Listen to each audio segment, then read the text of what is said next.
Shalom Aleichem. My name is Rabbi Adam Dubin, and I work for the RCA. This week's Parsha, as we know, is Parsha's Bo, and the first pasuk in the Parsha says, "Vayomer Hashem el Moshe Bo el Paroi ki ani yichbarati as libo as leiv avadav l'ma'an shtei ososai ele b'kirboi." That Hashem then said to Moshe, "Go to Paro, for I have made him and his servants that they should be more stubborn, their hearts should be strengthened, so that I can display more signs and wonders upon them." The midrash, one of the midrashim on the pasuk, the third midrash in the pasuk says, questions mahu hichbarati. What does it mean? The word hichbarati. It says she'asa hakadosh baruch hu es libo kekaved azu shehi mislabeshes shniya be'atrasis nichnas b'seicho. It means that Hashem made Paro's heart hard like a liver. Kaved, of course, is means liver, and which stiffens more the second time it's cooked. Kach nasa libo shel Paro kaved azu velo hayim mekabel devarim shel hakadosh baruch hu. So too, Paro's heart became stiff like a liver the more that Hashem warned him, and therefore he didn't accept the words of HaKadosh Baruch Hu. And that's what's meant by the pasuk that says the hichbarati es liboy. So unlike other foods that become softer when they're cooked, a liver becomes stiffer. So too, instead of softening in the face of repeated warnings, Paro became more stubborn each time he was warned. The Ramban, in his parish on the pasuk, cites a midrash as one of two that addressed the question of what could Paro be punished for his recalcitrance if it was Hashem that hardened his heart to make him recalcitrant.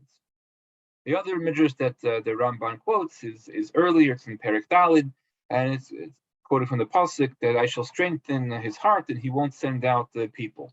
And over there, that Hashem would do so in order to exact the punishment from the Mitzrim for their earlier mistreatment of the Bnei Yisrael. And of course, these two psukim, these two midrashim, they reflect, as the Ramban posits, they say different things, but they're both true. They both reflect ways that Hashem is dispensing justice to Avaryanim.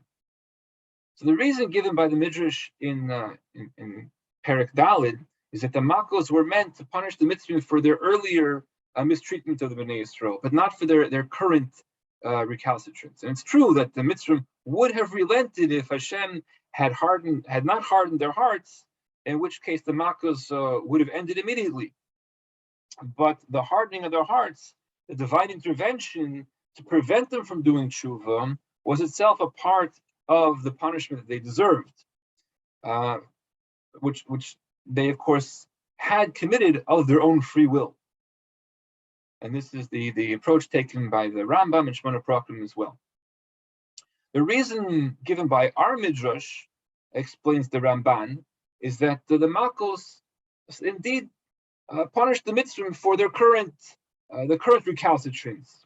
The first five Makos, Paro and the Mitzrim were hesitant, they were recalcitrant of their own free wills. The evil stubbornness did not change with the sixth Makkah. They were still not willing to let the Bnei Yisrael out, to humble themselves. They were now prepared to relent only because they were not willing to suffer anymore from the Makkos. They just wanted to end it all. So Hashem hardened their still evil hearts. They hadn't done tshuva in any real way. They resisted, but they didn't want to suffer more. They were still being punished because they still hadn't done any tshuva. The hardening of their hearts merely enabled them to resist accordance with their own inner unrepentant evil. See the Ibn Ezra and the Barbanel and Sforno on this pasuk. The Mechtam Meliyahu suggests on a deeper level that the divine hardening of the Avaryanim's hearts is a psychological phenomena that Hashem has implanted within the human psyche, and that is the capacity for we'll call it a spiritual tumah, to become embedded in the mind to a point that it blocks the Avarian from seeing anything with true clarity. And therefore, our Midrash speaks of Hashem adding Tuma, adding an impurity to the Avaryanim's earlier Tuma. So Chazal teach us that a person doesn't do an Avera unless he's invaded by a spirit of folly. See the Gemara Masechah Sotah Daf Gimel Amid Aleph. And initially, that spirit of folly lifts the person to feel an element of remorse for his Avera. But if the person does the Avera over and over again, then the Avera becomes like something that he feels is permitted. See the Gemara Masechah Yuma. That the spirit of folly becomes so reinforced that the Tuma, building on Tuma, that it lodges in the mind, it becomes a philosophy. So the loss of sensitivity, the tendency of repeated averas to harden one's heart from against doing tshuva, is something that affects not only through the wicked people, but even through tzaddikim. So when the Rambam writes further in Hilchos Tshuva, he says, in this vein, the Navi and the Tzaddikim ask in their tefillos that Hashem assist them in the way of truth. As David HaMelech says in Tehillim, Baruch Nediva Nismacheni, with a generous spirit you should sustain me, which means to say, allow my spirit to do its true desire, and may my averas not cause me to hold back from my tshuva. Rather, I should retain my freedom until I return and do a complete and contemplate, and I know the way of truth. Unfortunately, as we know, it's not always simple to pull ourselves away from folly, even when we end up to want to do tshuva. It's not the easiest thing to do, but it's within our capacity. We know recently that the Torah world was rocked by the unfortunate, and putting it in very mild terms, the unfortunate revelations of the real evil done by one of the people who was seen by many as a positive force, a writer of children's books and adult books that help with self-help books. Turned out that he was a benuvel. At least that's the way that it seems to be at this point, given everything that's transpired. I can only suggest, and I certainly don't know for sure, I can only suggest that as Rav Dessler points out, we're just quoting here, that based off of the Gemara and Yuma, that a person begins to think that his Avera is permissible when he does it over and over again.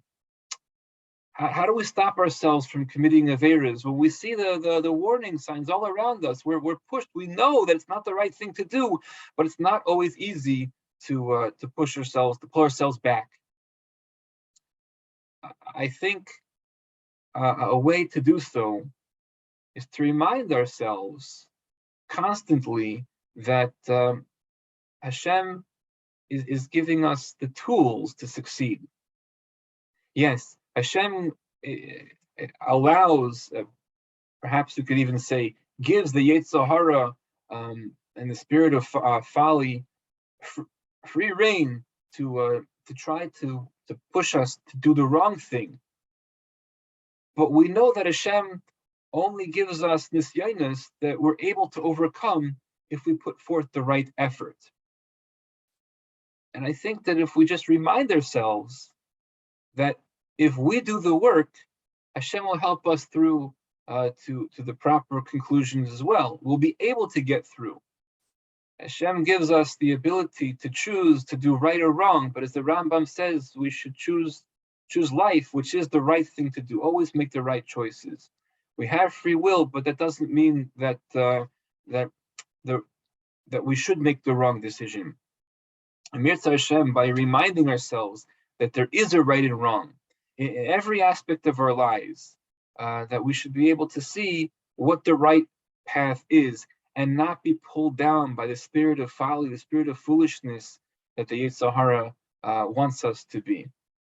By doing so, we'll merit to see the Geula Asida in Hirviyamina. Wish everyone a good Shabbos. Sei gewünscht.